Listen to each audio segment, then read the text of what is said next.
রাধে রাধে বন্ধুরা, কেমন আছো তোমরা সবাই? আশা করতেছি সবাই খুব ভালো আছো, সুস্থ আছো। আর আমিও কিন্তু ভালো আছি। আজকে আবার একটা নতুন ভিডিও নিয়ে চলে আসলাম। আশা করতেছি ভিডিওটা তোমাদের ভালো লাগবে। তো চলো ভিডিওটা স্টার্ট করা যাক। তো এই তো সকালের কাজ বাজ করতেছিলাম, তার মধ্যে ডাক পড়লো যে হরেক মাল 50 টাকায়।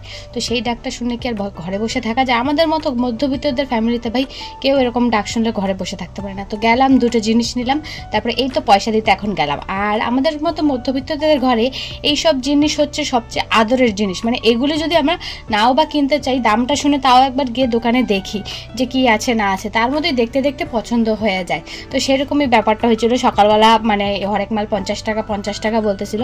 তো গেলাম, গিয়ে পছন্দ হইলো দুইটা জিনিস, যেটা আমার খুব প্রয়োজনীয় ছিল, কদিন ধরে ভাবছিলাম নিব। তারপরে এই তো আসলো, নেওয়া হয়ে গেল। তারপর আর কি, বাড়ি থেকে যখন বেরোলাম, আর যেখানে দোকান মানে হরেক মাল আসছিল সেখান থেকে আমার বান্ধবীর বাড়ি তো কিছুটা দূর, তো সেখানে চলে গেলাম। আর ও যাবে আজকে হচ্ছে বিয়ে বাড়ি। তো সেই বিয়ে বাড়িতে আর কি ও মেহেন্দি টেন্দি পড়ছিল, সেটাই দেখালো। একটা রং খুব ভালো হয়েছে, সেটা পরশু দিন পড়ছে। আর কালকে রাত্রে যেটা পড়ছে সেটা রং তেমন একটা ভালো হয় না, কিন্তু কালকেরটার থেকে আজকের রংটাই ভালো হয়েছে। এটা বলছে বেশি কালো কালো হয়ে গেছে। তো যাই হোক, আমার বান্ধবী হচ্ছে মেকআপ আর্টিস্ট, ও যখন তখন যেটা সেটা আর্ট করতে পারে। আর ও যখন তখন মন খুশি করে মেহেন্দি পড়ে, সেটা আমার হয়তো পারি না, সুযোগও হয় না, আর তেমন নেমন্তন্ন বাড়িতেও পড়ে না। তো সে যাই হোক, ওর সাথে কথা টথা বলে চলে আসলাম। বাড়িতে আমার অনেক কাজ রয়েছে, তো সে কারণে বেশিক্ষণ দাঁড়ালাম না। আর আসার সাথে সাথে তোমাদেরকে এই ঝুড়ি দুটো দেখাই দিলাম। তো কেমন হলো জানাও তো। 50 টাকা করে নিয়েছে, আমার থেকে তো খুবই ভালো লাগছে। আর আমাদের গ্রামে অনেক সময় 50 টাকা, 30 টাকা, 10 টাকার মালও আসে। আর আমি না, যদি মানে প্রয়োজনীয় জিনিস না হয়, তারপরেও দোকানে যাই, গিয়ে দেখি মানে লোকটা কি কি আনছে, তার মধ্যে দেখতে দেখতে পছন্দ হয়ে গেলে নিয়েই নিই। তার জন্য আমার স্বামীর কাছে অনেক অনেক অনেক বকা খাই। আমার কর্তামশাই এইসব কিছু মানে কেনাকাটা পছন্দ করে না। ছেলে মানুষেরা হয় না, এত জিনিস কি করবা, কিসের জন্য করবা, ঘরে আছে তো। আর মেয়ে মানুষরা হয় এটা লাগবে, ওটা লাগবে, সেটা লাগবে। সে কারণ সংসারে কি কি লাগে সেটা একটা মেয়ে মানুষের জানে। আর ছেলে মানুষরা তো শুধু দেখে যে কিনে রাখছে, এটা ফেলে রাখছে। আমার কর্তামশাইয়ের কথা হচ্ছে যে তুমি যেটা জিনিস কিনবা সেটা প্রয়োজনীয় কিনবা, আর যেন সেটার ব্যবহার করতে পারো, সেই রকম। আর সব কিছু তো সবসময় ব্যবহার করা যায় না। সেমন হয়ে গেলো জামা জুতো, ওগুলি নিয়ে তো বাবা আমাদের ঘরে অনেক তোড়পাড় হয়ে যায়। তো সে যাকে এখানে কালকে আমার কর্তামশাই দেখো দোকানে কতগুলো পুঁই শাক ছিল, যেগুলি বেচা হয় নাই, সেগুলো নিয়ে আসে। এখন আমাদেরই খাইতে হবে, গরু নাই যেহেতু, তো এখন গরু তো খাওয়ানো যাবে না, তো আমরাই খাই নেবো। তার সাথেই তো একটা লাড্ডু ছিল, সেটা খাই নিলাম। আর দুটো লাড্ডু রেখে দিচ্ছে আমার ছেলে আর মেয়ের জন্য, ওরা এখনো ঘুমাইতেছে, উঠলে পরে দিব। আর এখানে আমার ভাত টকবক করে ফুটতেছে। আর এখানে দেখো তোমাদের সাথে কথা বলতে বলতে আমার পুঁই শাক, কুমড়া, আলু কাটাও হয়ে গেছে। আর এখানে দেখো রান্নাবান্নাও কমপ্লিট। মানে যত স্পিডে দেখাচ্ছি তত স্পিডে যদি কাজগুলো হতো না, তাহলে কিন্তু অনেকটাই ভালো হতো।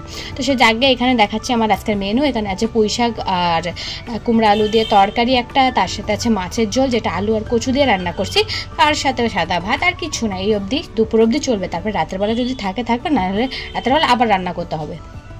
তো এখানে ঘরের কাজ বাজ করেছিলাম, তার মধ্যে কর্তামশার ফোন আসলো যে কটা লেবু বাইছে রাখতে হবে, উনি বাজারে নিবে।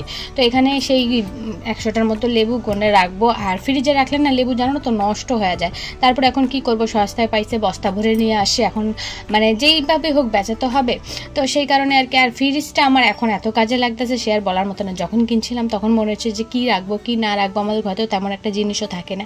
কিন্তু এখন ফ্রিজে সত্যি কথা বলতে দু এক সময় জায়গা থাকে না ফ্রিজে রাখার। আমাদের জিনিস থাকে, আশেপাশের বাড়ির পাশের লোকেরাও মাছ টাছ রাখবে, একটু আটা রাখবে। আমার ননদ তো বাধা থাকে, ওর একটা না একটা জিনিস আমার ফ্রিজের মধ্যে থাকবে। মাছ হয়ে গেল, তারপর কিছু রান্না করলো, কিছু সবজি হয়ে গেল, মানে টুকটাক থাকে ওর ঘরের জিনিস। গ্রামের পরিবেশটা ঠিক এইরকমই হয়। একজনের কোনো দামি জিনিস থাকলে সেটাকে যদি ব্যবহার করার মতো হয়, মানে সবাই যেন ব্যবহার করতে পারে, সেরকম যদি জিনিস হয় তাহলে কিন্তু সবাই ব্যবহার করে। গ্রামে এই জিনিসটা খুবই ভালো, যেটা শহরে কিন্তু একদমই দেখা যায় না।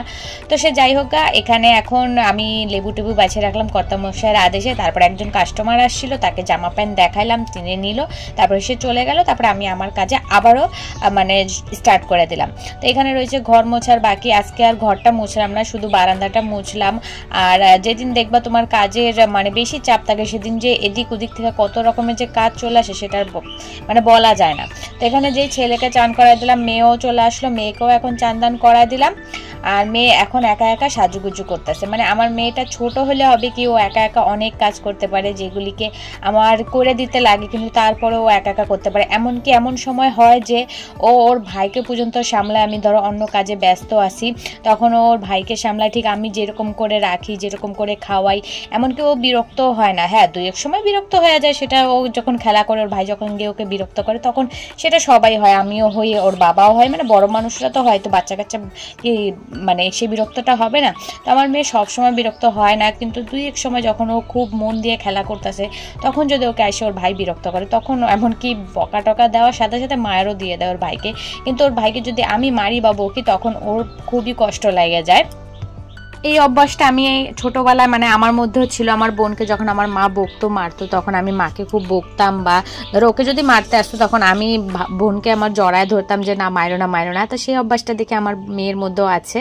তো আমারই রক্ত তো একটু নাদ্য তো থাকবেই, মানে খারাপ দিক থাকলেও ভালো দিকটাও আছে।